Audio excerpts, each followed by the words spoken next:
बड़े भैया को फाइनली अपनी दुल्हनिया मिल ही गई, पर वो दुल्हनिया मीरा नहीं राधिका है। Abhishek and Radhika are getting married, but last minute में होती है मीरा की एंट्री। मीरा ने की है पूरी धमाकेदार entry and she also proposes Abhishek in middle of his wedding. Let us know from Meera and Abhishek their thoughts about this scene. नहीं, अभी नहीं मिली है, अभी स्टिल कहाँ मिली है दुल्हनिया। हाँ, दुल्हनिया मिली है, राधिका मिली है, not Meera, not as of now. She's so disappointed. नहीं, अभी ये अनफोल्ड होगा, हमारे लिए भी अनफोल्ड होगा, ऑडियंस के लिए भी अनफोल्ड होगा, बिकॉज अभी तो इसकी This is शादी Abhishek's wedding, which is happening, not Meera and Abhishek's wedding. This is not So Meera, this is Abhishek. with Abhishek and Radhika. We are getting married and Meera. I just happened to come here. happened to. It's a very well planned and. It's a planned move. thing, yeah. मैं बहुत सोच समझ के realise करके यहाँ पे आई हूँ, but अभी मेरी शादी नहीं हुई है। क्यों, कैसे होगी शादी, ये भी सब कुछ ड्रामा बाकी है। और बहुत beautiful है ये सारा sequence. Like amazing scenes they have written. The sequence is so beautiful. इतनी मस्त बातें बोलेगी अभी मेरे को मजा आ गया था। Script I was reading the script I was like smiling and nice यार।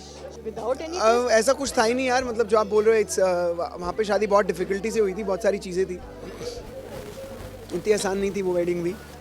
शूट वाइज वो शूट हमारा कुछ 7 से 10 दिन चला था और नाइट शिफ्ट लगती थी ठंड में। Nothing is difficult as such यार, और कोई आसान और वो नहीं होता कि वो उसमें प्रॉब्लम नहीं हुई। आई थिंक रियल लाइफ में भी जितनी शादियाँ होती है ना, सब में ही प्रॉब्लम होती है। सो वेडिंग एक चीज़ ही ऐसी है जिसमें प्रॉब्लम्स आती ही आती हैं, बहुत सारी चीज़ें देखनी होती हैं। So I can't compare between the two. That was again a very beautiful sequence, a very lavish treatment and all of that was there.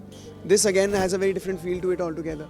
And I'm liking the track where who would be my wife जो है वो आकर ऐसा ये सब कर रही है, तो I think both have their own spaces, yeah. Both are wonderful. She's interested in my money. Not Abhishek. Abhishek only has himself to offer. So he I can only be interested in the man, right? But मैं तो obviously it's a big realization for Meera because Meera के साथ ऐसे कभी हुआ नहीं है, and I didn't know all this while that I was in love, madly falling in love with someone. तो big realization for Meera, and तभी उसने ये step लिया to come to the wedding. I mean normally मतलब ऐसा कोई करता नहीं है, किसी की शादी हो रही है तो फिर लगता है अभी शादी हो रही है तो फिर let that person go. अब तो he has decided, but Meera decides to come to the wedding, तो मतलब realization is so huge, and सारी she doesn't want to leave any chance to get married to Abhishek. We hope that the wedding bells ring again soon, and this time it's Meera who will be Abhishek's Dulhania in the mandap. Don't forget to like, share and subscribe on YouTube to India Forums. Addiction at its best. Camera person Babaji, India Forums, Mumbai. Hello people, I'm Priyash Jora, you're watching India Forum. Keep watching India Forum and subscribe to What's Up TV.